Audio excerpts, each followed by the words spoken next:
É muito melhor ficar quietinho, para não dizer bobagem. Temos sala cheia hoje novamente, isso significa grande prestígio dos nossos palestrantes, o que muito nos honra.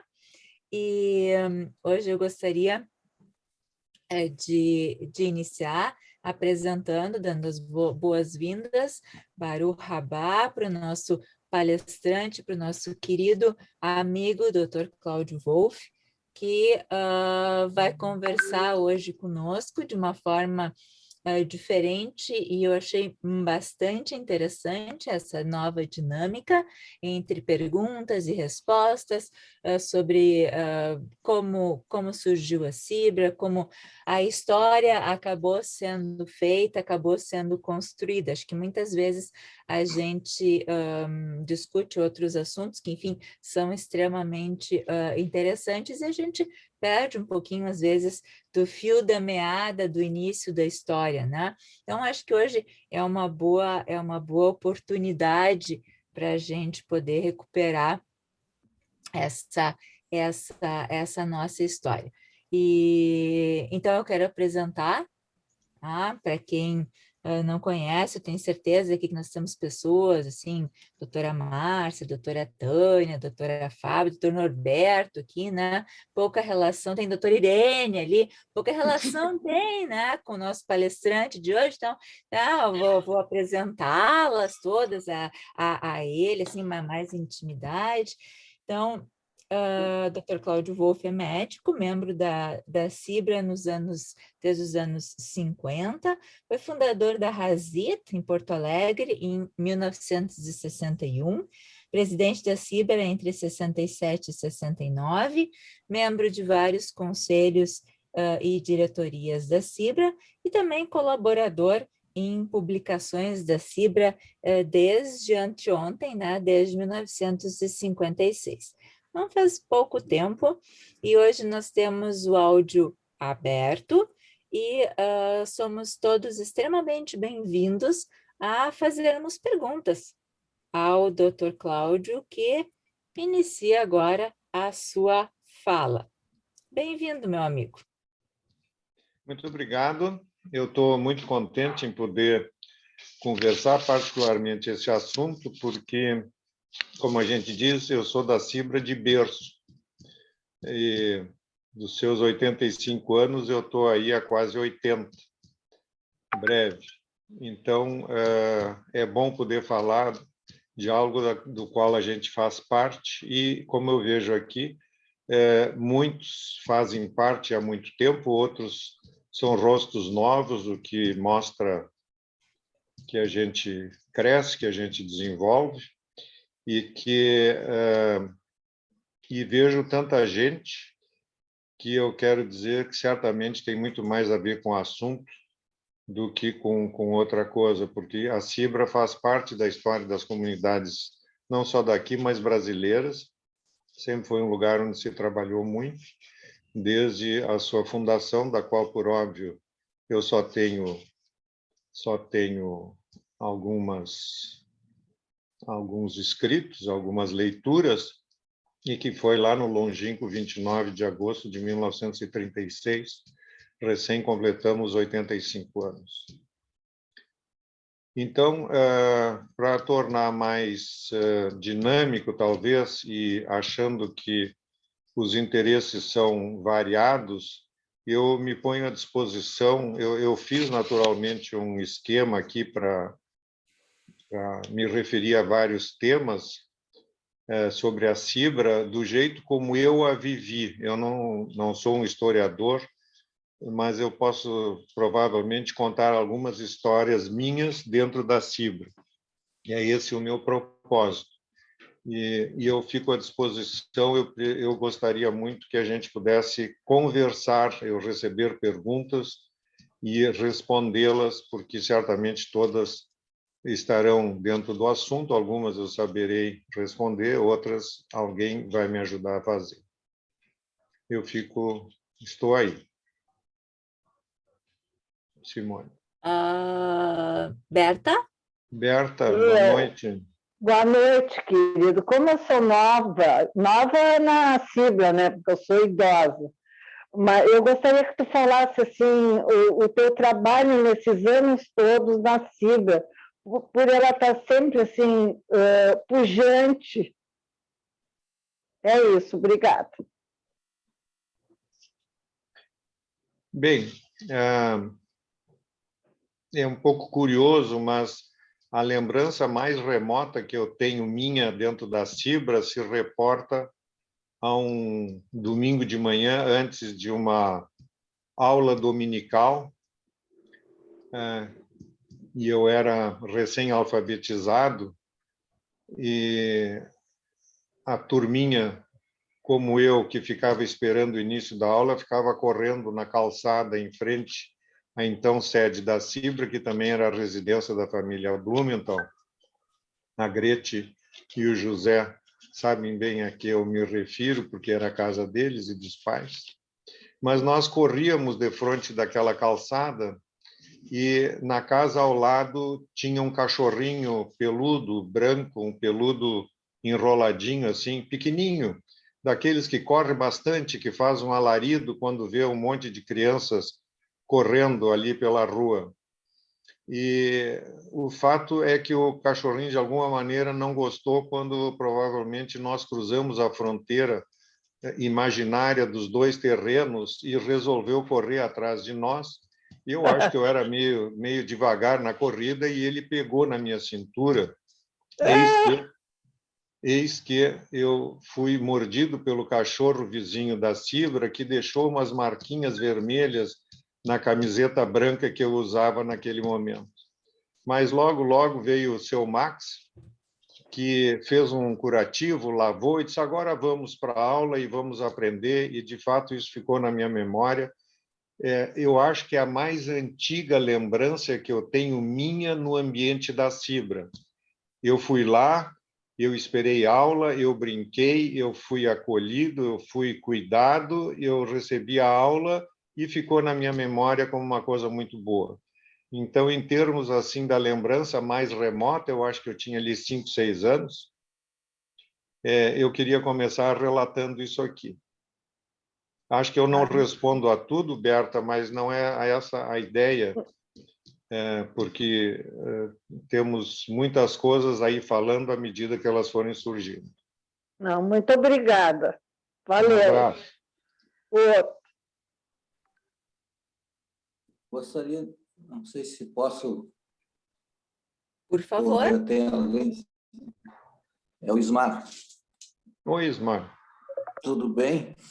Eu gostaria de saber, assim, hoje a Cibra está estruturada, mas no início, como é que eram feitas as cerimônias, os casamentos, os bar mitzvah, tinha rabino, quem é que fazia as rezas, como é que isso funcionava inicialmente? Hoje a gente já sabe, está tudo estruturado, né? Mas no início, talvez, eu não sei se tinha rabino, não tinha rabino. No início, até onde eu li, naturalmente, das referências feitas em casa e pelos amigos da casa, o início foram reuniões numa confeitaria no centro da cidade, que era a Confeitaria Rocco. Lá, os imigrantes judeus alemães fugitivos do nazismo se reuniram e, em 29 de agosto de 1936, redigiram a ata fundando a comunidade. Naturalmente, cada um assumia um papel, um assumiu o papel de Hazan, no outro, o primeiro presidente foi nós chamamos ele de Zemi Hess, Samuel Hess, que na Europa estava na área do direito e aqui, naturalmente, mudou de profissão, mas foi o primeiro presidente da Cibra. E o primeiro rabino da Cibra surgiu de uma forma honorífica, porque o professor Höxter, que trabalhava na CIP, foi contratado em Porto Alegre no meio dos anos 50 e exerceu essa atividade muito tempo e foi responsável, entre outras coisas, pela fundação da Cibra Juvenil em 1955, 56, 55. E o professor Höxter foi também um dos grandes estimuladores que a sede que hoje nós temos e usamos fosse construída. Quando da sua inauguração, ele recebeu um título honorífico, reportando que era um sábio, e pouco tempo mais tarde o Conselho de Rabinos Sul-Americano conferiu a ele o título honorífico de rabino. Então, em termos de rabino, nosso primeiro rabino foi o rabino Manfred Höxter, que trabalhou aqui em meados dos anos 50 e no início dos anos 60 se fez aliar.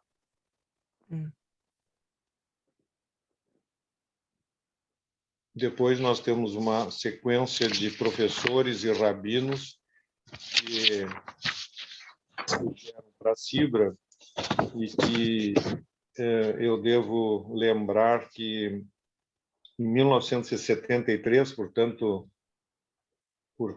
cerca de 10 anos depois do que eu falei há pouco, foi trazido de Montevidéu, 20 anos depois, foi trazido de Montevidéu o recém-formado jovem rabino Alfredo Winter, filho do rabino Winter de Montevidéu, uma pessoa muito benquista aqui pela comunidade. Alfredo Winter esteve aqui já casado e exerceu sua atividade durante um ano, mas ele tinha uma tendência bastante conservadora, puxando para a ortodoxia, e depois de um tempo ele achou que a Sibra não era o ambiente próprio para ele desenvolver a sua atividade e se retirou. Depois do rabino Winter, esteve aqui um professor, um Hazan paulista, Miguel Rothenberg, que ficou aqui durante 3 anos, 76, 77, 78, e a esposa dele, agora me falha o nome, foi professora da parte judaica também do colégio. Depois Ana Rothenberg. A Ana, sim, obrigado.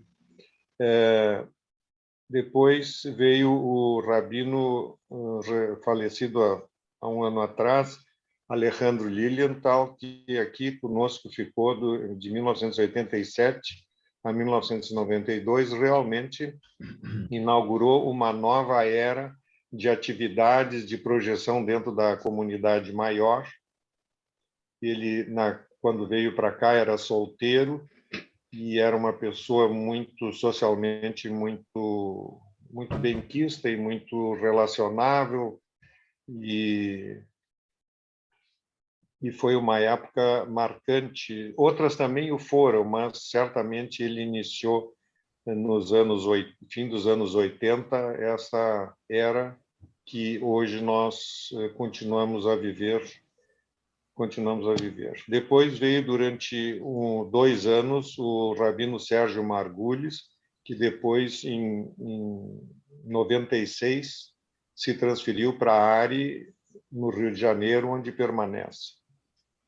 E, desde 1996, temos conosco o agora rabino Gershon, e cujo trabalho nós todos conhecemos e reconhecemos. Então, em termos assim de rabinos e organização desse sentido, nós tivemos essas pessoas. Mas eu preciso sempre mencionar que nós tivemos no senhor Max Blumenthal, pai do José e da Grete, uma pessoa que foi um motor dentro da Sibra e que foi Hazan durante muitos anos, foi professor dessa. Eu acho que aquele curativo naquela minha mordidinha de cachorro foi ele que lavou, e que ele, de um modo assim, ele não era professor de profissão, acho que toda a parte de professor ele transmitiu para o José, que é professor por natureza, assim, né? Mas o senhor Max Blumenthal, ele sempre ajudou a Sibra, sendo Hazan, foi meu professor de Bar Mitzvah, teve uma paciência enorme, não me puxou as orelhas, ainda que disso me ameaçasse. Eu não conseguia e não consigo cantar até hoje, e quando eu não acertava lá um tom, ele dizia: tu precisa cantar certo isso. Eu juro que eu me esforcei, acho que me saí bem depois, a revelia apesar dessa situação. Mas o seu Max foi, inclusive depois, quando eu me tornei presidente da Cibra, entre 67 e 69, foi uma pessoa que se disponibilizou muito, sempre ajudou. E com ele eu aprendi muitas coisas, tanto que acontecem dentro da sinagoga, como uma das coisas que me deixou muito marcado, o seu Max, para mim, era uma pessoa ortodoxa. Não uma ortodoxia externa, mas ortodoxa de convicções. E ele me transmitiu muitas coisas importantes, mas teve alguns gestos que eu achei fantásticos e que eu quero aproveitar a ocasião, porque eu acho que isso faz parte da história da Cibra, não só do meu olhar. Ele foi um homem que conseguiu se modernizar na medida que a Cibra precisou da sua modernização. E ele nunca se queixou de ter que fazer isto. Ele sempre se mostrou grato por poder fazê-lo e por poder ajudar. E eu quero deixar isso sublinhado nessa oportunidade. Obrigado, doutor. Posso acrescentar alguma coisa? Posso? Por favor. Eu queria lembrar também o Siegfried Baumann, que também era um Hazan, e que brigava muito com o seu Max Blumenthal, e vice-versa. Tá Você certo. se lembra do Siegfried Baumann como Hazan? Com certeza. Só queria lembrá-lo. Ivone? É que teve mais um rabino que foi quem me levou para a Argentina, Maurício Pichon. Quem? Argentino, que eu tenho a impressão que foi o que veio depois do Huxter, eu não me lembro, mas Maurício Pichon, eu acho que ele ficou um ano aqui, ele era muito moderno, 2 anos, mas me levou a mim, o Cláudio e a Suzy, para Mahané Ramá. Eu não sei se ele era rabino ou se ele era Ele professor. ele era seminarista em Buenos Aires e, como tal, ele esteve aqui, acredito que por 2 oportunidades em Rosh Hashanah e Yom Kippur, e foi muito bem recebido, e depois ele ficou durante 1 ano em atividade aqui, mas não como rabino ainda, como seminarista. Mas está bem lembrado, foi uma pessoa muito importante. O sobrenome de Azar, não tinha também? Não ouvi? Azar. Teve também. Não, Roberto Azar foi uma pessoa que nós contratamos de Montevidéu. Sim, que eu titubeei agora, não sei se de Montevidéu ou de Buenos Aires, mas um desses 2 lugares.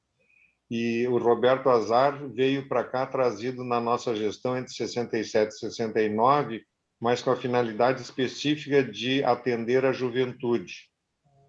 Ele tinha uma prática nessa atividade no lugar de onde veio e ficou aqui durante um tempo e depois retornou para suas atividades na cidade de origem.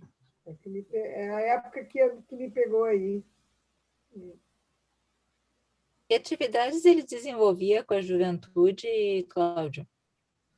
Pois ele reunia em grupos por faixa etária, como aconteceu depois, quando surgiu a Hazid, que se divide em Kutzot, que tem seus madrihim, só que ele abrangia essas atividades, ele era, digamos assim, ele era um madrih nas atividades, mas ele era o professor que coordenava as diversas idades, que então formaram alguns grupos na Cibra.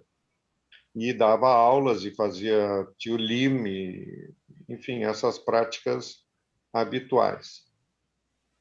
Certo. Gladys? Eu queria lembrar vocês como é que foi lá bem no início, antes ainda da fundação propriamente formal da Cibra. Havia aqui em Porto Alegre o avô da Irene, que tinha vindo um pouco antes da turma dos alemães poloneses, digamos assim, que não eram... da Ivone, desculpe também, da Ivone e da Alice. ele era alfaiate aqui. E os judeus, assim que chegavam, eles iam nas sinagogas já existentes na cidade, que tinham ritos diferentes do que eles estavam acostumados, não tinha o silêncio a qual eles estavam habituados, e aí eles sentiram necessidade de se agrupar entre eles, os judeus alemães. E os primeiros encontros aconteceram na casa, digamos, na alfaiataria do senhor Stobetsky. Várias reuniões foram lá. Imaginem que não devia ser um espaço muito grande, né, Irene? Vocês acho que não chegaram a conhecer, né? Ou conheceram. Mas, assim, na minha cabeça, era um espaço pequeno que, de repente, sexta-feira, de alfaiataria, virava sinagoga. Era na sala da casa, não na alfaiataria. Na sala. Ah, tá. Na sala. E depois ainda tinha que servir uma coisinha para todo mundo comer. Minha avó estava ótima. Tem que servir um Lehaim. E a Oma achava maravilhoso. O Opa Max, como é conhecido dentro da nossa família, que é o avô materno da Ivone, da Irene, da Alice, o Opa Max era uma pessoa versada em hebraico, conhecia a Torá, conhecia a liturgia, e basicamente houve um fato que levou os serviços para a casa dele, porque num determinado momento foi proibido que se falasse alemão em público. Uhum. E, naturalmente, os imigrantes alemães assim o faziam e acabaram tendo que se reunir nas residências, e a residência do casal Stobetsky serviu para festejar, para fazer o Kabbalat Shabbat durante um tempo importante. Então, está muito bem lembrado o nome dele, e houve também essa passagem, que, aliás, foi um decreto federal de 1940, que, além de proibir a fala alemã em lugar público, e, naturalmente, uma sinagoga ou um salão de orações assim seria, né, também foi obrigado a que 2/3 de uma diretoria de uma sociedade como a Cibra fosse de brasileiros, situação absolutamente impossível em 1940, e que foi contornada através de reuniões na casa dos associados. Eu me lembro que a minha bisavó sempre contava essa história, que ela pouco falava português, e os guardas várias vezes paravam ela na rua, perguntando que língua ela estava falando, e ela dizia: é o inglês, para poder escapar da guarda. Uhum. Acho que é um momento ótimo da Grete contar a história que ela vivenciou pessoalmente. Se é para contar essa parte da história, eu tenho 2 histórias.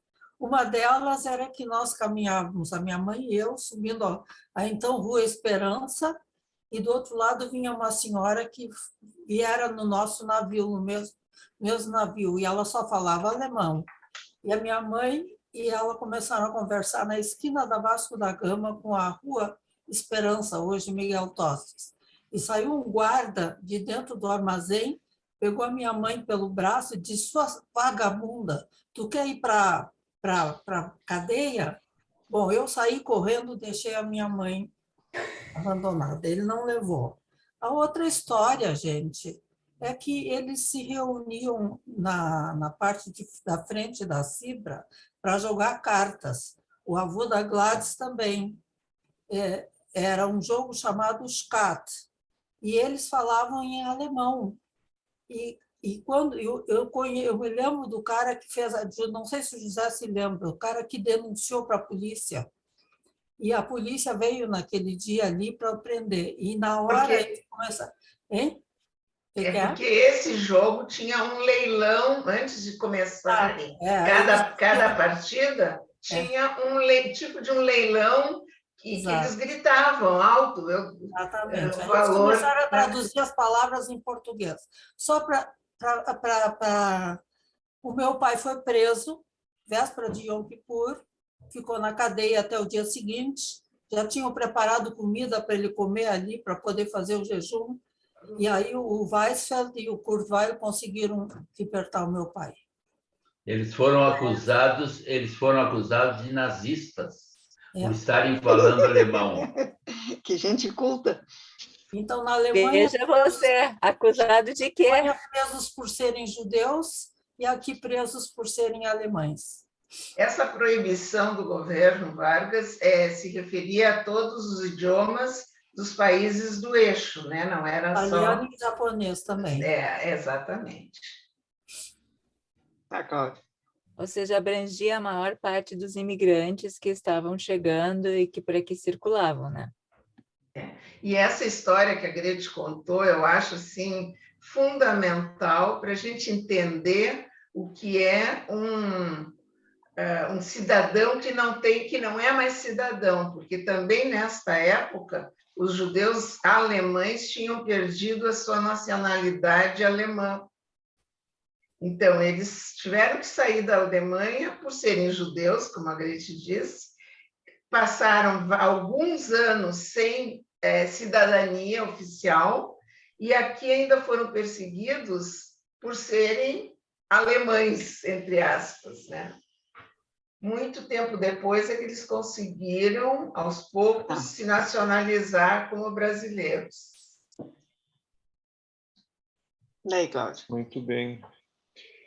Eu acho que eu estou gostando muito porque outras testemunhas oculares, como a Grete, está trazendo muitas coisas que eu sei, mas que eu não vi escrito, ou que eu vi escrito e não dá para mencionar tudo. Mas isso aí é muito bom, porque nós estamos falando de algo que nos diz respeito como conjunto, como coletividade. E eu estou gostando muito. Digamos assim, houve nos anos 50 a fundação da então do que se fechou aqui. Não, mas tu está aparecendo. Não, tá tudo Só certo. que eu não estou vendo ninguém. E estou com...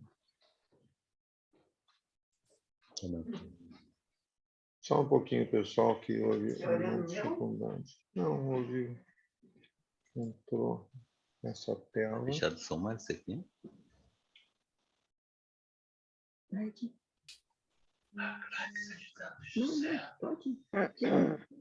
O melhor do Zoom é que as pessoas desaparecem de um quadradinho, aparecem em outro. Irene, bem embaixo, Irene. Bem embaixo, onde é o símbolo do Zoom, dá um toquezinho. Eu vou sair e vou entrar de novo, pessoal. Eu acho que eu tenho que fechar tudo. Não, abre ali onde tu está agora. Abre aqui.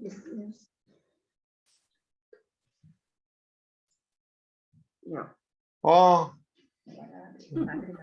voltou tudo. Apareceu? Oba. Que bom, que bom. São umas magias, né? Mas, enfim. Era moderna. Mas Claro. eu queria falar um pouquinho da criação da Cibra juvenil. Isso, o Mário deixou algumas questões aqui para ti, e uma delas é justamente sobre isso. Ele pergunta se existiam contatos da Cibra com Israel em diferentes épocas, e como é que foi a fundação da Hazit, como é que aconteceu esse movimento. Nos anos 50, na metade dos anos 50, quando então o professor Höxter, depois Rabino Höxter, veio a Porto Alegre, ele fez uma série de reuniões e conseguiu se formalizar a criação da Cibra juvenil. Isto, eu tenho a data, mas isso foi em 1955. lá por agosto de 1955, e foi então organizada a Cibra Juvenil. Houve um grande concurso para saber como é que se chamaria esse departamento de juventude. E eu me lembro que nós éramos um grupo, naquela época, assim, mais ou menos dos 12 aos 15 anos de idade, e que usávamos o salão de atividades da Cibra, que era nos fundos, como muitos sabem, nos fundos da residência dos Blumenthal's, onde havia um salão em formato de L, e a parte mais comprida do L era fechado por cortinas da parte onde estava o Arona Kodesh, e nessa sala havia até o piano da Gretchen, né, Gretchen? A Gretchen primeiro perdeu o piano para o salão, depois para os cupins, mas, enfim, o piano esteve lá, e lá nós tínhamos mesas, cadeiras, e eu me lembro claramente do concurso para o nome do departamento da Cibra. E me lembro que de um de nós surgiu... no Colégio Farroupilha havia uma revista, uma publicação dos alunos chamada Clarim. E não eu, mas um outro dos presentes que também frequentava o Colégio Farroupilha na época, ele diz Clarinetadas da Cibra. Este é um ótimo nome para a Cibra Juvenil. Imagine como a gente conseguiria dar esse nome, mas aquilo foi motivo de uma risada coletiva, e aí o professor Höxter disse assim, não, vamos ficar assim como é a juventude da Cibra, então vamos chamar mesmo de Cibra Juvenil. Todo mundo de acordo? Todo mundo de acordo. Então, depois dos clarins tocarem, nós ficamos com o nome que era certamente o mais simples e o que ia ao encontro daquilo que a gente queria, né? A partir dessa Cibra Juvenil, as reuniões de juventude, inclusive a gente ficou maiorzinho, imagina, nós estávamos adolescendo e já podíamos ir a uma reunião de noite, acho que às 7h30, a gente podia se encontrar para ter aula. Se dizia aula de religião, mas, na verdade, era aula de história judaica, de religião, eram atividades sobre as festas. Nessa época, já dirigido pelo Höxter. E o Höxter também organizou em Canela o primeiro... não era um acampamento, Marrané. porque ele não acampou. Marrané. A primeira Marrané, a primeira excursão de uma semana ou 10 dias,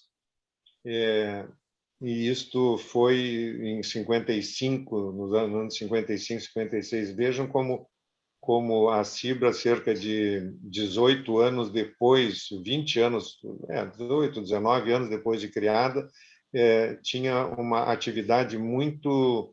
fervilhava muito, muitas coisas novas aconteceram, principalmente em função da vinda da primeira pessoa que profissionalmente trabalhou por um prazo maior conosco. Então, nós estivemos em Canela, num grupo grande, e durante um bom tempo. Bom tempo quer dizer nas férias de verão, durante uma semana, 10 dias. E essa é uma atividade que eu acho que ficou marcada para todo mundo que esteve presente, e nós fizemos Shabat no salão do hotel, e foi para nós muito estranho. Nós tinha algumas... aquele hotel tinha algumas casinhas, cabanas, mais casinhas, e nós ocupamos algumas delas, e poucas outras foram ocupadas por hóspedes que nos assistiram de olhos bem abertos, fazendo o Kiddush do Shabat, porque as demais refeições, quer dizer, o café e o almoço, nós fazíamos num horário nosso no salão de refeições. Mas o jantar de Shabat foi na hora do jantar dos outros, eu não sei por quê, mas nós fizemos tudo aquilo que se faz num jantar de Shabat, inclusive com a presença de outros turistas. Então, foi um fato bem marcante e não deixou de ser, para mim, uma maneira de me mostrar judeu num ambiente que não era nada judaico, era um hotel serrano de turismo, uma situação que eu ainda não tinha vivido, mas que eu acho que foi bem marcante, foi bem importante na minha vida. Mas Depois. depois a Cibra Juvenil evoluiu e teve, como todos esses movimentos, épocas de maior e menor atividade. Depois, em 58, a Cibra, por uma série de razões, decidiu construir a sua nova sede, que acabou sendo inaugurada em 1960. Em janeiro de 61, junto com o Enio Becker, junto com o Sérgio Koster, ambos fizeram aliyá e vivem em Israel, e junto com o Ruben Oliven, que vive aqui em Porto Alegre, é quase meu vizinho aqui em Petrópolis. Nós 4 fomos encaminhados para o primeiro seminário continental latino-americano da Hazit, que se realizou num lugar perto de Mar del Plata, na Argentina. E foi lá que eu conheci o dirigente daquele seminário continental, que foi o Rabino Marshall Mayer. Há muito pouco tempo foi trabalhar na Argentina e foi a primeira pessoa rabina que eu conheci, jovem, com a esposa tocando violão e ele cantando músicas não judaicas, com sotaque americano, e não usava barba. Então, além de ser uma pessoa de extraordinário contato conosco ali, nós éramos jovens de todo o Brasil, Argentina, Chile, tinha jovens do Paraguai, da Bolívia e do Peru também. Foi um seminário de mais de 100 pessoas, 100 jovens. Então, eu conheci um rabino que depois criou uma fama maravilhosa, e pena que nos deixou um pouco cedo, mas foi o criador em Buenos Aires foi um dos criadores do Seminário Latino-Americano de Preparação de Rabinos. Então, o que foi tão importante? Nós fomos lá porque a Cibra tinha contato com uma organização chamada Centra. A Centra era localizada em Montevidéu e era a organização teto para a América Latina que orientava o uso das indenizações de guerra que os alemães pagaram e destinaram ao desenvolvimento de entidades judaicas dos mais variados tipos e de movimentos juvenis. E o bom disso, dos males vem o bem, o trágico é que essas indenizações de guerra eram por famílias que foram totalmente exterminadas e que não tinham herdeiros, e esses valores, em vez de ficar nos cofres alemães, foram distribuídos para o desenvolvimento de entidades judaicas em muitos lugares, inclusive na América Latina. Daí que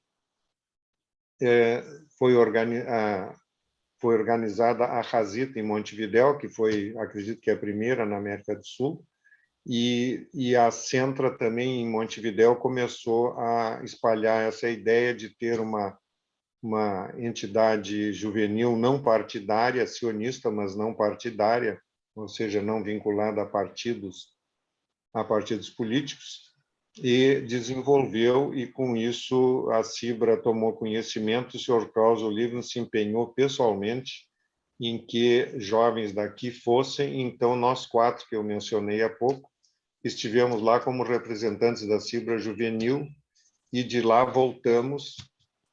Isto foi em janeiro de 1961, cheio de ideais, muito entusiasmados, porque a gente simplesmente não conhecia isso. Lá eu conheci paulistas e cariocas. Não me lembro, Ayala, se tu estiveste lá também. Não? Está sem som. Tem que abrir o som. Não, eu não fui para Montevidéu. Mas tu sabe bem disso aí, né? Sei, conheço bem. É que eu cheguei nessa época. Eu fui depois. Eu cheguei nessa época em São Paulo. Eu cheguei depois, um pouquinho depois. Isso. Né? Mas é uma história bem conhecida. Eu conheci lá algumas pessoas que são minhas amigas, minhas e do José e de outros até os dias de hoje, e há poucos anos faleceu no Rio de Janeiro Paulinho Creche, que foi um dos madrihim da ARI, da Hazit, sediada na ARI, no Rio, que esteve presente nesse evento de Laguna de los Padres, na Argentina, e depois nos ajudou aqui a formatar e a desenvolver a Hazit, um amigo nosso, José e meu, até hoje, e de outros tantos, chamado no Brasil de Milton Kogut, e depois em Israel ele trocou de nome e se tornou Michael ou Michael Kehat, e que vive hoje num apartamento em Yafo, aposentado, trabalhou durante muitos anos no Ministério das Relações Exteriores de Israel, e foi para Israel no início dos anos 60, um pouco depois de ter nos ajudado aqui em Porto Alegre, fez Aliá, e foi um dos paraquedistas que ajudou a conquistar Jerusalém na Guerra de 67. Eu tenho mantido contato quase que semanal ou quinzenal com ele, trocando pequenas mensagens, trocando Shabbat Shalom, contando e recordando algumas coisas, e certamente para o próximo Shabbat eu vou contar para ele sobre esse papo que nós estamos tendo hoje à noite. Então,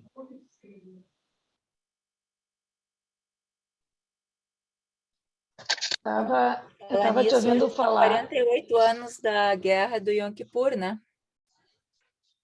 A guerra do Yom Kippur foi em 74. E ele participou da... Yom Kippur foi 73. 73 Yom Kippur é 73. E a guerra de 67 foi Jerusalém. Foi a guerra da reconquista de Jerusalém. Onde o Milton pulou no muro. Foi aonde o Milton pulou. Ah? Onde o Milton pulou no muro. Onde o Milton pulou, isso. Legal. Pulou, foi ferido por uma granada que explodiu, que atingiu o olho, atingiu o lado direito do corpo dele, mas ele felizmente se refez e hoje é um homem saudável, com uma família, e vive assim como eu lhes contei. De muito agradável. Eu queria fazer uma pergunta. Fala, ela. Eu queria fazer uma pergunta. É o seguinte, para quem não sabe, eu sou das fundadoras da Hazit em São Paulo. E um grande presente, um imenso presente de vida que eu ganhei foi a amizade com os Wolfs e com os Blumenthaus e com a Judite e com vários daí. A gente tem se acompanhado a vida inteira. Casamentos, filhos nascendo, filhos casando, enfim. Foi um presente enorme que eu ganhei, sou grata e estou feliz por estar aqui. Eu queria te perguntar, Cláudio, porque era uma época muito efervescente. Os anos 60, né? Nós fomos jovens e adolescentes numa época fervilhante. E todos nós aqui, de alguma maneira, participamos disso.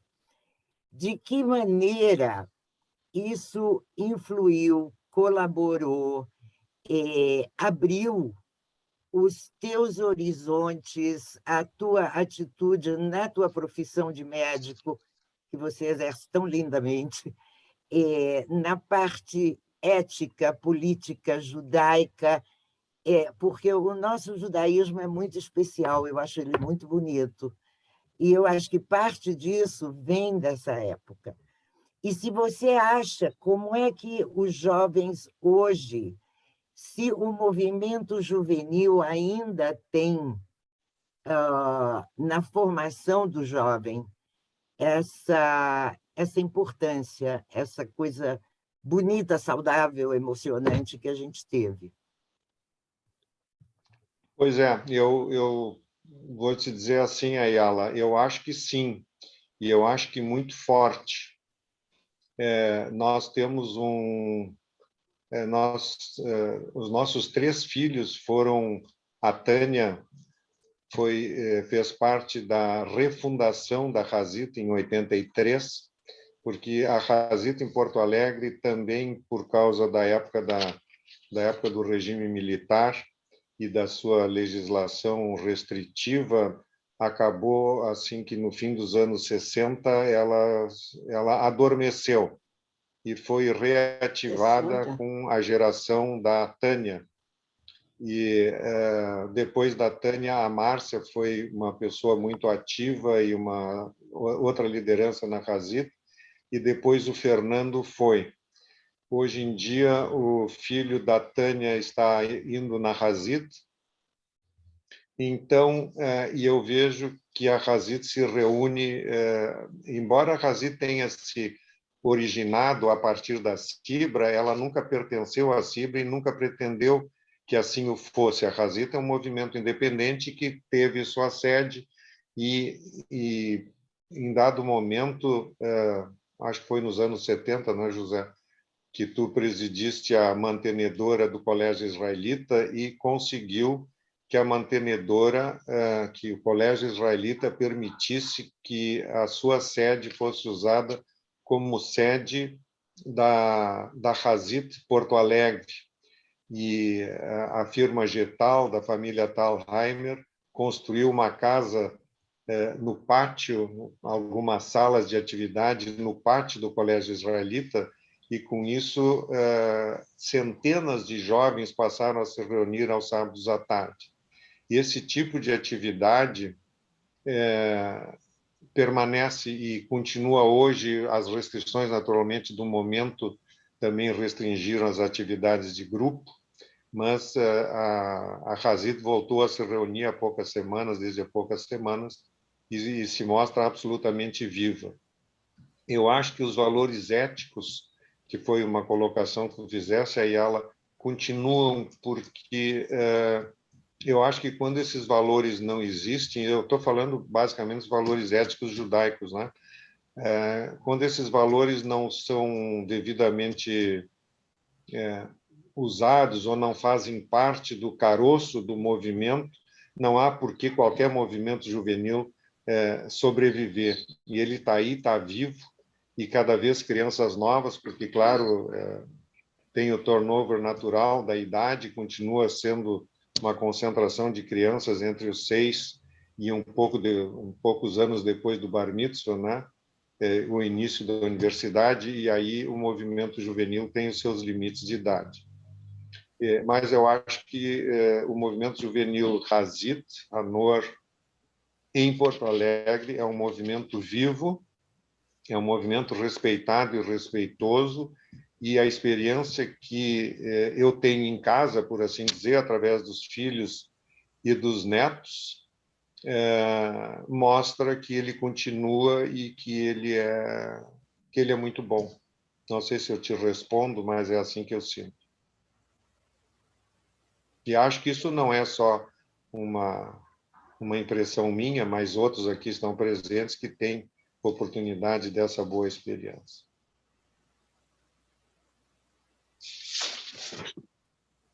Eu queria só dar uma...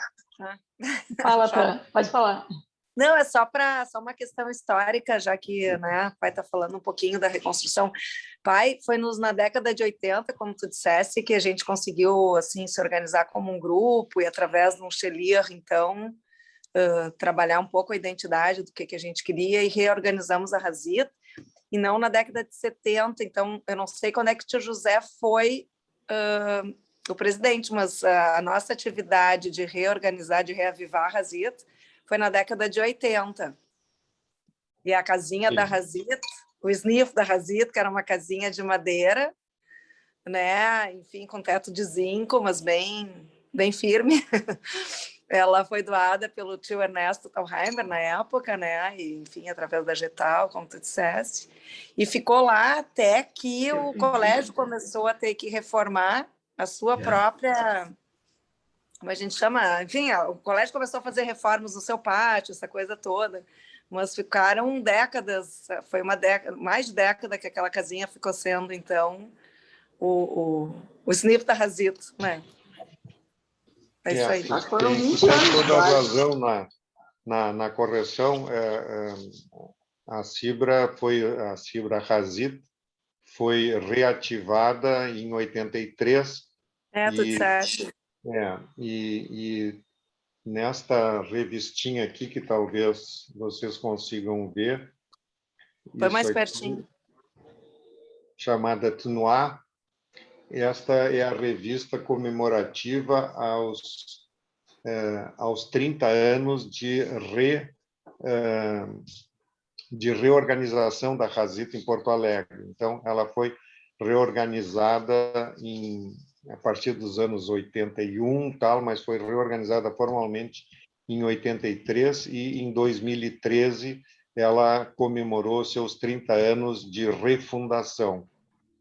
E eu, naquela época, fui convidado a escrever e escrevi os parabéns aqui num artigo desta revista, e que então eu guardei e agora usei. E na conversa que eu tive com os jovens nessa ocasião, foi num determinado dia à noitinha que me convidaram e juntaram todas as mesas do primeiro andar da Cibra, e havia numerosos jovens, adolescentes e madrihim e dirigentes, e foi muito abordado a necessidade de transmitir os valores éticos, que a Ayala também lembrou há pouco, e foi muito falado naquela ocasião, em 2013, são somente 8 anos atrás, sobre a importância da aceitação da diversidade nos dias de hoje.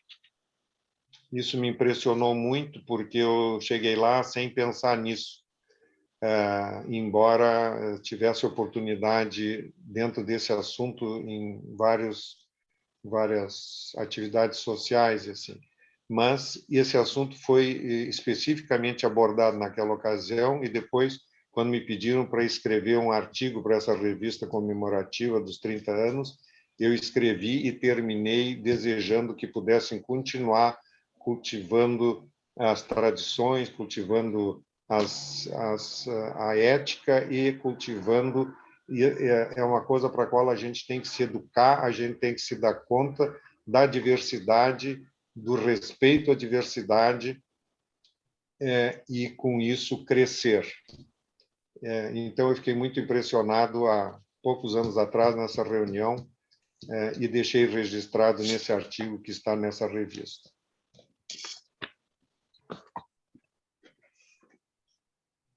Eu queria complementar um pouco, pai, o que tu estava dizendo, e que aí ela perguntou assim, de fervilhar, né? Eu acho que aqueles anos fervilhavam de um jeito e os anos de hoje fervilham de outro, mas eu acho que essas coisas que o pai falou assim, de diversidade, de questionamento, eu acho que a Rasita continua assim com essa característica muito marcante. Eu pude viver pessoalmente isso, e talvez na minha época a grande discussão era o que era ser judeu, se a gente pode ser judeu sem ser sionista, se a gente pode ser sionista e não ser ligado à religião. Essa era grandes temáticas que a gente ficava noites discutindo e não chegando a conclusão nenhuma, mas que ficaram dentro de cada um de nós com coisas muito importantes. E acompanhei através dos meus filhos outros tipos de questionamento, né? E acho que a principal coisa que eu vi de diferença nos meus filhos depois da vivência na Rasita foi a capacidade de liderança, de autonomia, de responsabilidade. E eu acho que isso é muito importante para todos, e acho que a Rasita pode ter esse papel muito marcante na formação dos meus filhos. Então, fervilha muito a Rasita dentro dos jovens de hoje, e eu tive o prazer de ter visto fervilhar dentro dos meus filhos, e eles continuam agora durante a pandemia. O meu pequeno, que está agora morando em Caxias, o meu nenê de 18, ele conseguiu falar e dar Peoloto online, né? Então, de alguma maneira, acho que a Rasita forma vínculos, assim, que nem esse teu, ela, com os meus pais, com os Blumentals, etc., que são vínculos para sempre, né? É mais do que vínculo, eu acho que eles determinam parte da identidade da gente, com a comunidade e com a gente mesmo, assim, acho que é isso. A gente certamente tem uma identidade, partes comuns da identidade, e isso é indissolúvel. E a Cíbra tem um papel nessa identidade, eu acho, diferente das outras sinagogas. Diz? Não, eu tenho essa sensação de que essa coisa com a Cíbra proporcionou um vínculo diferente. Não era uma sede qualquer. A sede da Hazit, eu acho, ter sido saído lá de dentro da Cíbra. Já abri. Deu uma outra. Tem que levantar a mão, não sair falando. Aquela moça te fala. E aí, Mário? Tudo aquilo que a Hazit proporciona a nossos filhos, netos, etc., fora o conhecimento, fora o conhecimento de algumas fontes judaicas, de alguma história judaica, mas essa convivência é muito importante, no meu ver, por dois motivos. Em primeiro lugar, é o jovem aprendendo com o pouquinho menos jovem, ou seja, jovem educando jovem. E, além disso, forma-se, amalgama-se amizades que, como nós estamos vendo aqui, atravessam a vida. Todo o tempo, não é Ayala, não é Cláudia, não é Blumenthal. Todos nós que, de uma forma ou de outra, Hazit ou movimentos paralelos, eu estive, cresci, vivi na CIP, não participei da Hazit, porque o departamento juvenil, Ayala sabe bem, tinha 3 pernas, Hazit, Lehavá e Avanhandava. Eu não fui para a Hazit por decisão própria, e era mais da Lehavá que te levava para a comunidade, que me levou a depois ser dirigente na CIP por muitos anos. Mas a educação juvenil do jovem, pelo jovem, é muito importante, é vital na formação dessas crianças, praticamente, que crescem nestes ambientes. Tudo bem.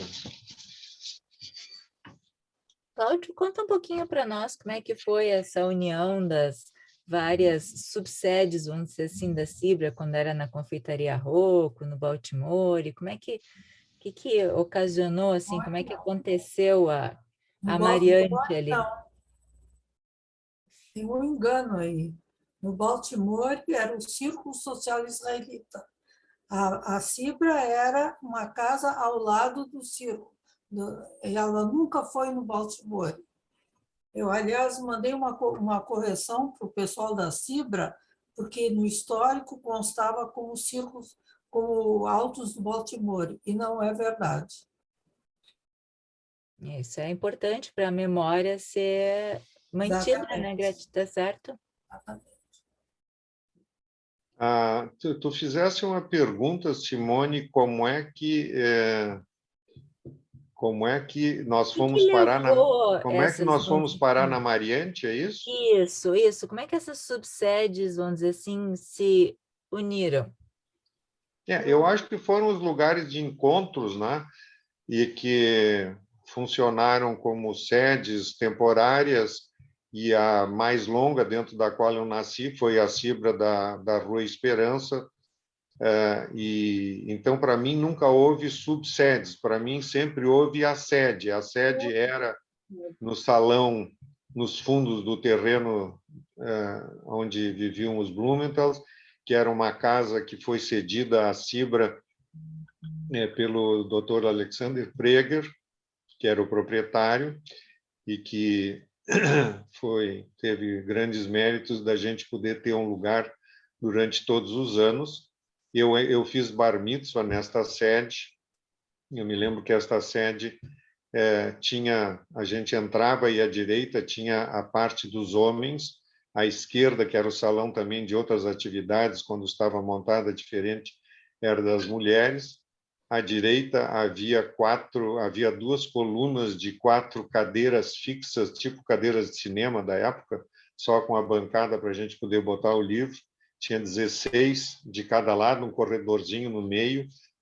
e uma das figuras, e na frente, então, tinha o Arona Kodesh, a mesa para poder fazer o serviço, e eu acho que tudo aquilo, toda essa parte masculina, eu vi durante muitos anos, os meus olhos viram e a minha memória gravou de Yom Kippur. Em Yom Kippur, o meu pai sentava na coluna da direita, onde tinha 16 cadeiras, na terceira fila. Então, e eu, às vezes, podia sentar com ele, porque o vizinho dele não ia. E eu, muito orgulhoso, sentava ali, e na minha frente todo mundo vestia a roupa branca de Yom Kippur. E eu achava aquilo algo...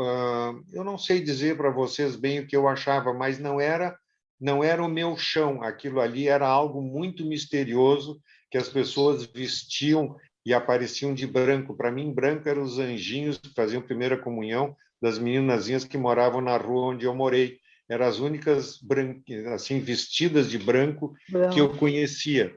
Mas isso eu vi várias vezes, vendo de costas, as pessoas ficam muito parecidas umas às outras, né? E usavam umas kipot mais largas, maiores. E então, isso são impressões visuais e de memória que me ficaram muito fortes. Silvio, tu há pouco abanaste, tive a impressão que tu querias fazer um comentário, uma pergunta. Desculpa o atraso. Obrigado. Sapo de fora pode chiar também, aí no meio? Deve. Bem-vindo. Bom, a minha pergunta se relaciona com um interesse pessoal meu sobre os aspectos culturais da imigração judaica. A minha familiaridade, evidentemente, dada a minha ascendência, é sobre os aspectos culturais da imigração judaica em língua Yiddish, né, que eu estou familiarizado, mas sempre tive por tabela, porque meu pai, apesar de ser um Ostjuden, ele era muito ligado à cultura alemã, não vou me estender, por causa das origens do Shtetl que ele vivia e depois da cidade grande de Lodz, sempre ligado aos alemães e à cultura alemã. Então, eu gostaria de saber, no início, claro que todas as atividades culturais que eu imagino aí da Cibra, e antes, eram em língua alemã. E eu pergunto como é que eram os mais antigos, os menos jovens, sei lá, Cláudio, Silvio Pirillo, que sempre foi ligado às coisas culturais, como é que eram as atividades em língua alemã? Tinha um teatro em língua alemã, tinha publicações ou jornais, alguma coisa? Podiam me dizer, porque Porto Alegre é conhecido por ter intelectuais de primeira linha em língua alemã, judeus e não judeus, como os Caro, etc. Eu gostaria de, se alguém pudesse me dizer, de suas memórias de infância ou de leituras, como é que eram as atividades culturais do começo da Cibra, principalmente dos imigrantes de língua alemã. É isso, obrigado. José, me ajuda, José. Incluso está com o José a mão levantada já. Eu também. O José tem a vantagem de uma experiência há mais de 3 anos, e que eu acho que faz muita diferença para responder realmente, o Silvio Bano acabou de perguntar. Tu estava descrevendo assim o ambiente da sinagoga, meu pai sentou em tal lugar, tinha bancos, etc, etc. E a primeira recordação, assim, me veio à memória a parte humorística, digamos assim, mas que acontecia e tem a ver muito com a cultura que os judeus alemães trouxeram de lá. Às vezes, a Cibra, nesse salãozinho que tu te referiste, fazia um baile. O baile, mesinhas espalhadas, os casais vinham todos bem arrumadinhos, etc. A dona Lina, minha mãe, fazia os sanduíches com pão, esse pão d'água comum, cortado assim a faca, com lá sei, alguma coisa em cima. Era uma maravilha aquilo. Não era presunto, com certeza. Não era presunto, era matéria. Era, como era? Gepäckelt Fleisch, como é que se diz? Carne enfumaçada. Mas o que mais chamou a atenção aqui em Porto Alegre, eu Eu estou trazendo porque foi assim, muito interessante. A Cibra fazia bailes, então, para esses casais, os que tinham interesse, vinham, etc, etc. E era comum entre eles trocar casais. Rodízio. Por exemplo, um ia tirar a esposa do outro e assim por diante. E para eles não é troca de casais como a gente costuma entender. Não é troca, é rodízio de casais. Não, só lá no baile, deixa bem claro. Só um pouquinho, vamos se explicar. Eu acho que estão precisando de muita explicação para o óbvio. Ali muita coisa podia acontecer, mas não num baile da comunidade israelita ter judeus alemães. Naturalmente, não. Em primeiro lugar, eu me expressei... Isso era muito europeu. Em primeiro lugar, eu me expressei... Era falta de educação não tirar a outra senhora para dançar. É muito europeu isso. Acontece o seguinte, eu me expressei mal, não é que... Então, isso que a Yala falou era muito comum, que o fulano ia na outra mesa... Né, Yala? Ele está falando junto. Claro, uma oportunidade, claro. E era muito comum que um ia na mesa onde estava um amigo do lado, tirava a mulher dele para dançar, era a coisa mais comum. Mas na comunidade, aqui na cidade, se espalhou, vocês nem queiram saber, os alemães trocam de mulheres. Isso se espalhou em algum momento assim por pessoas que não podiam, da comunidade, pessoas que não podiam imaginar que isso estivesse acontecendo. Como é que vão trocar de mulheres? Até que isso fosse explicado e entendido e absorvido, mas ficou bastante. E esse tipo de atividade era comum. A Cibra fazia nesses bailes, eles tinham uma dança especial, que eu não sei dizer o nome no momento, eram casais que caminhavam de braços dados, depois vinha mais 4, depois vinha mais 8, e se formava assim umas fileiras enormes. Tipo de uma polca. Umas fileiras enormes, sempre um comandando tudo isso. Me lembro que quadrilha, espécie de quadrilha. Um tipo assim. Isso era comum. E eu me lembro quem fazia isso sempre com muito acerto era o seu Levinson. Outra coisa, quando a Cibra teve, em vários momentos, mas lembro de fez um leilão também de obras de arte e nesse momento, assim, muitos artistas de Porto Alegre colaboraram, trouxeram as suas amostras que realmente foram expostas e vendidas. A parte cultural, em especial, que eu tenha vivenciado é essa, com o pessoal da Cibra, foi mais esse aspecto. O salão da Cibra, onde as mulheres ficavam, se fechava uma cortina, então ficava isolado o Arona Kodesh, mas nesse lugar se podia dançar e se podia jogar piano, jogar ping-pong. Eu me lembro que a Cibra tinha uma mesa de ping-pong e nós armávamos e a turma da rua vinha, judeu, não judeu, a gente jogava ali e sempre que uma bola caísse dentro dessa parte da cortina onde estava o Arona Kodesh, eu lembro que o pessoal pegava a raquete, botava na cabeça e ia lá buscar a bolinha. Todos respeitavam isso de uma forma assim muito legal. Mas são muitas. A Gladys tem para completar aqui. Silvio, a Cibra se chama Sociedade Israelita Brasileira de Cultura e Beneficência. Então, está, sim, na raiz da Cibra o objetivo de proporcionar aos imigrantes recém-chegados atividades culturais. Havia, entre os imigrantes, eu lembro, assim, 2 a 3, que eu vou chamar de intelectuais, que eram os que davam palestras para os demais sócios, Tudo no início era em alemão, as nossas atas dos primeiros 8, 10 anos são em alemão. José e o Cláudio fizeram um estudo bastante aprofundado destas atas. A primeira publicação, o primeiro folhetim sobre a história da Cibra se deu aos 25 anos da Cibra e ainda foi escrita em alemão. Denkschrift, lembrança, a homenagem à Cibra, mas totalmente em alemão. Já a dos 50 anos não foi mais em alemão. A Cibra se preocupou logo no início a contratar uma professora que deu aulas de português para os recém-chegados dentro da Cibra. Era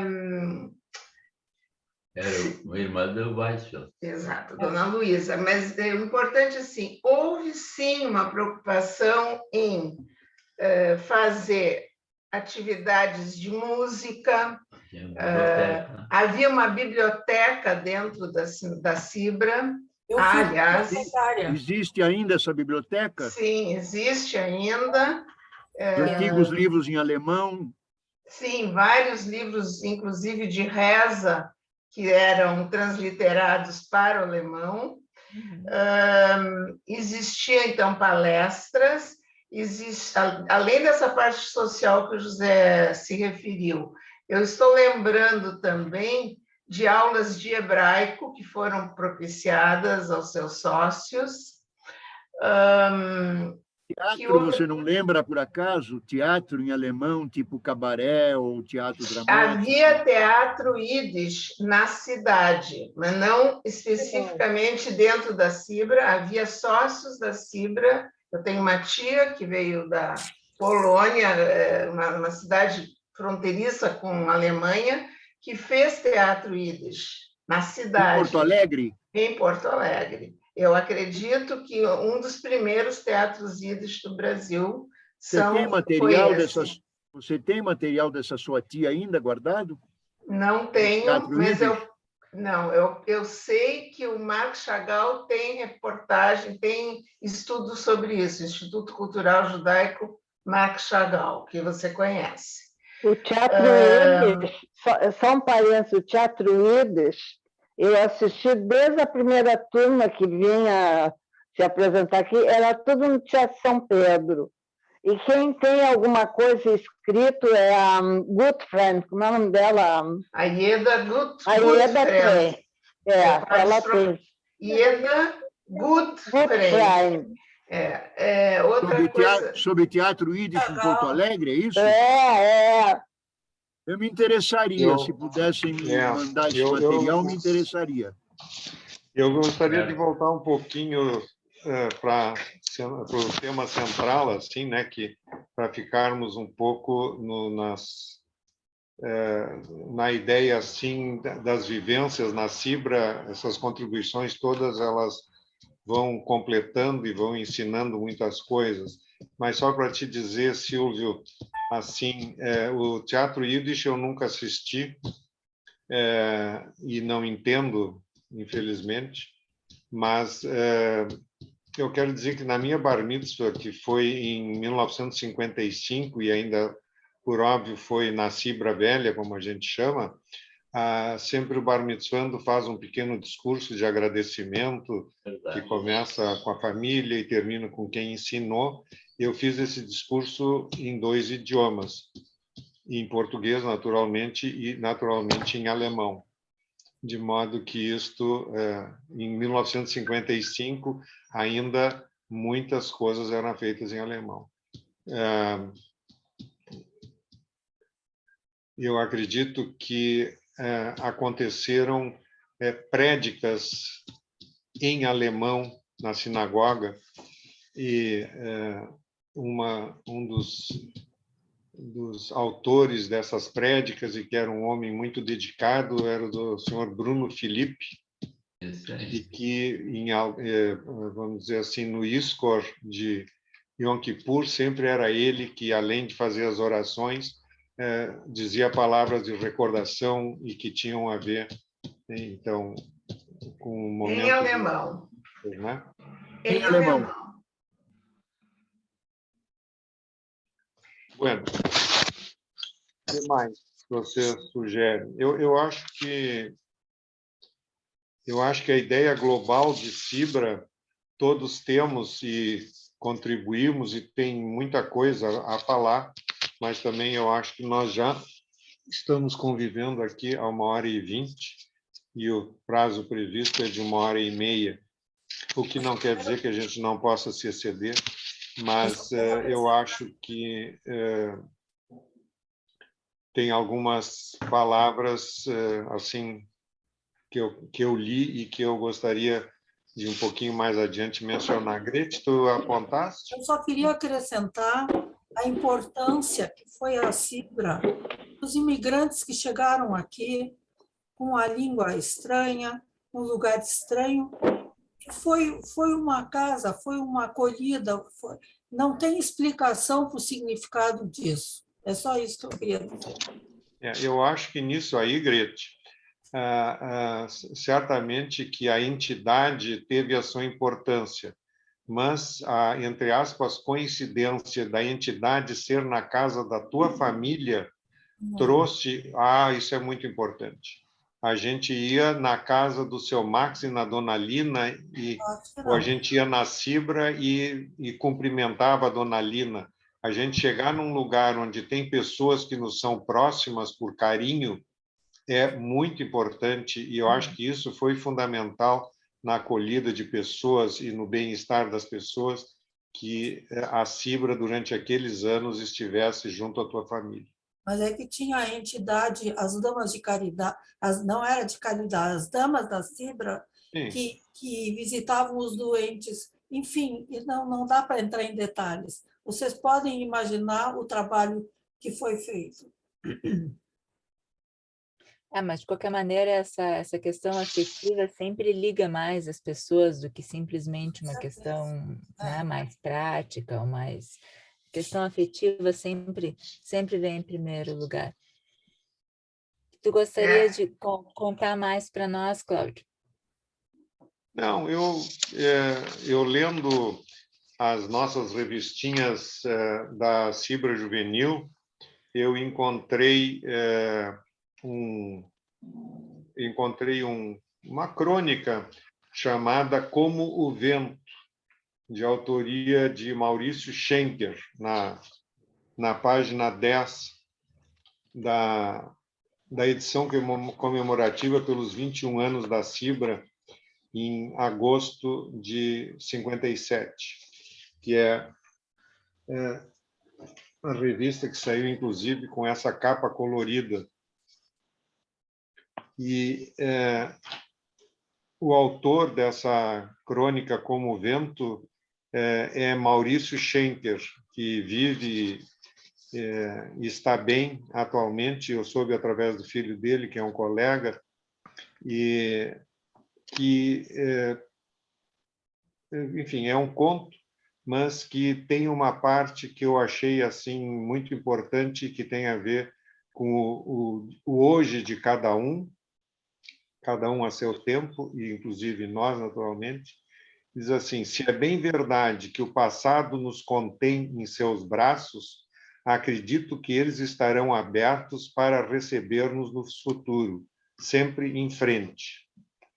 Eu acho que isto serve para todos nós, particularmente nesses dias em que nós temos que vencer algumas dificuldades para a instituição se manter de pé e se manter bem. O Moacir Scliar, no seu livro editado em 85, pequeno livro chamado A Condição Judaica, ele conta uma pequena história sobre um judeu russo, e eu vou ler o resumo disto, assim como eu consegui fazer, e com isso eu também agradeço a oportunidade e a participação de todos. Eu achei muito bom ser um palestrante dentro de um grupo que palestrou. Foi ótimo isso. Muito obrigado a todos. Mas Moacir Slier contou que um imigrante russo da Segunda Guerra Mundial chegou aqui, trabalhou e fez um patrimônio confortável para a velhice. Sua loja foi depredada na agitação que seguiu o suicídio de Getúlio Vargas em 1954. Preparou-se, então, para deixar o país revoltado. Transformou o patrimônio em dólares e joias. Acontece que sofreu um assalto em casa e entregou tudo. Pensou em se matar. Entretanto, voltou a trabalhar com dinheiro emprestado, pagou a dívida e perguntou-se: matar-me por quê? E prometeu-se que sobreviveria, nem que fosse a última coisa que fizesse na sua vida. Resistiria, não fugiria. Com esse conto, eu gostaria de agradecer a oportunidade e dar um abraço a cada um. Obrigada. Olha, muito obrigada. deixa eu falar uma coisa. Conversa nossa, excelente conversa. Parabéns para esse departamento da Cibra, por esse evento maravilhoso e por tu ter esse conhecimento todo e passar para nós isso aí. Parabéns para ti também, doutor. Obrigado. É fundamental que a história jamais seja perdida, jamais. Isso é muito importante.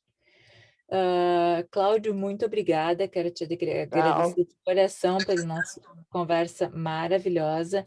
E o Carlos tem algumas palavras agora no finalzinho, algumas informações, enfim, da continuidade do nosso grupo. Okay. Cláudio Coacavod, todo o grupo, faço a última pergunta. Esse nosso vídeo aqui vai para o Museu da Cibra? O que tu acha, Cláudio? Se depender de mim, o museu só tem a ganhar, não por mim, mas pelo conjunto que aconteceu essa noite. Foi maravilhoso. Foi maravilhoso. Acho que esse vídeo é um documentário muito favorável, né? Para o Museu da Cibra, eu vou mandar para lá, tá? Bom, segundo... Acho que Carlos, é a memória que não pode ser perdida. Eu só acho que é importante só dizer assim que a gente está chamando o museu, que é um museu real mesmo, mas de memorial, com a ideia exatamente desse espírito de renovação, que não é só para guardar as coisas do passado, mas é para a gente ir colocando as coisas de agora e renovar sempre a instituição. Então, eu acho que é importante a gente só dizer que a gente está com um memorial e o memorial dentro do memorial tem um museu. Maravilhoso. Eu acho ótimo que isso aí possa ir para lá também. Obrigado.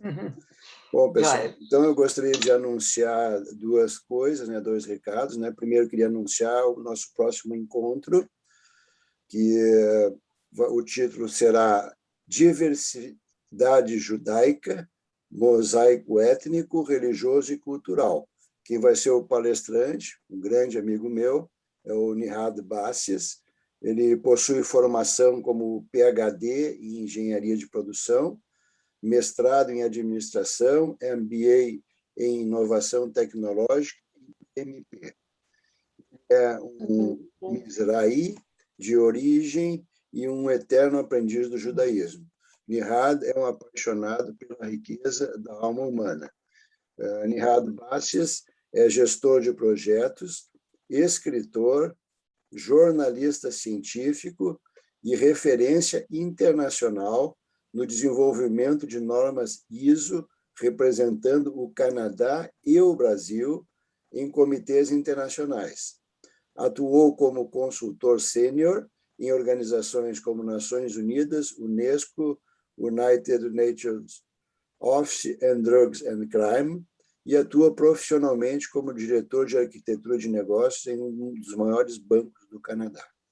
Tá, pessoal? Então, esse é o nosso palestrante e essa é a nossa palestra da próxima semana. A gente vai enviar o link tudo direitinho, a explicação, né? E último, eu queria passar aqui no chat um link. Esse link aqui é do nosso canal do YouTube, onde eu coloquei todos os nossos vídeos. Também vou colocar esse link no nosso... Poderias repetir, Carlos, que essa parte agora ficou um pouco picada? Qual parte? No chat. Isso, o chat, o Carlos colocou o link onde estão todas as conversas, todas as palestras que apareceram até agora. Eu vou copiar e vou colocar no nosso grupo. Isso. Assim sempre vão ter acesso. Tá? Isso, a gente vai ter acesso a todas as gravações de todos os nossos encontros até agora, desde o primeiro até o de hoje, né? O de hoje eu tenho que processar ele e amanhã eu já faço o upload lá para o nosso canal. Tá? Demorou um pouquinho, né? Mas eu precisei ter um tempinho para poder me organizar, o tempo para poder fazer. Tá, pessoal? Era isso, então. Muito obrigado a todos. Boa noite. Tchau, boa noite. Boa noite. Boa noite, pessoal. Boa noite. Tchau, Ed.